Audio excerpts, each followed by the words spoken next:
முதல்ல மிக்க மகிழ்ச்சியோடு மதுரையிலிருந்து அதிக சக்தியோடும் பக்தியோடும் திரும்பி இருக்கிறோம். இப்பதான் தொலைக்காட்சியில் அப்ப பார்க்க நேரம் இல்லை, இப்ப லவுஞ்சில் உட்கார்ந்து ஒருத்தவங்களும் மாநாடை பத்தி எவ்வளவு பயந்து போயிருக்கிறார்கள் என்பதை இப்பதான் பார்த்தேன். வன்னியரசு சொல்கிறார் பிளவுபடுத்துகிறதுக்கான மாநாடாம்.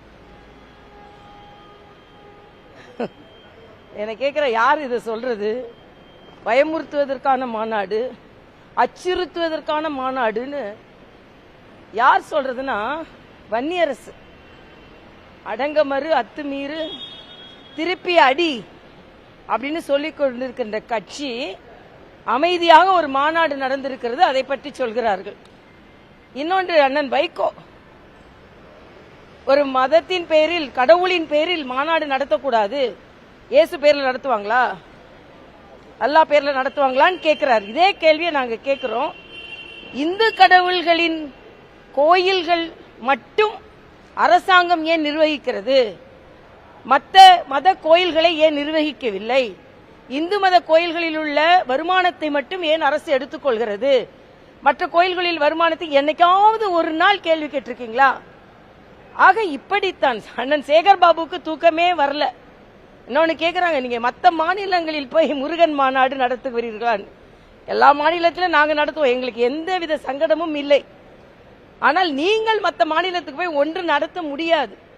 அதனால் இன்று எப்படி மொழிப்போருக்கு போராடினோமோ அதே மாதிரி கலாச்சார போருக்கு போராட வேண்டிய ஒரு சூழ்நிலை இருக்கிறது. ஏனென்றால் இந்துக்கள் என்றால் திருடர்கள் என்று சொன்னவர்கள் இன்று ஆட்சியில் இருக்கிறார்கள். உண்டியலை உங்களால் பாதுகாக்க முடியுமா என்று சொன்னவர் பாராளுமன்ற உறுப்பினராக இருக்கிறார். பெருமாளால உண்டியலை பாதுகாக்க முடியாதா, பின்ன மக்களை எப்படி பாதுகாப்பார் கேட்ட ஒரு பாராளுமன்ற உறுப்பினர். சனாதன தர்மத்தை கொசு போல ஒழிப்போம். இதே மாதிரி இன்னைக்கு வைகோ சொல்றாருல, இந்து மதத்தின் கொள்கைகளை இப்படி பரிகசிப்பதை போல வேறு மத கொள்கைகளை பரிகசித்தீர்களா என்று கேட்டாரா? ஆக இன்னைக்கு நான் பார்த்ததிலிருந்து முருகன் மாநாடு நடந்ததிலிருந்து இண்டி கூட்டணியை சார்ந்தவர்களுக்கு தூக்கம் கலைந்து போயிருக்கிறது என்பதைத்தான் எதிர்மறை மாநாடு அப்படின்னு சொன்னேன். வன்முறை மாநாடு என்று சொல்கிறார் சேகர் பாபு.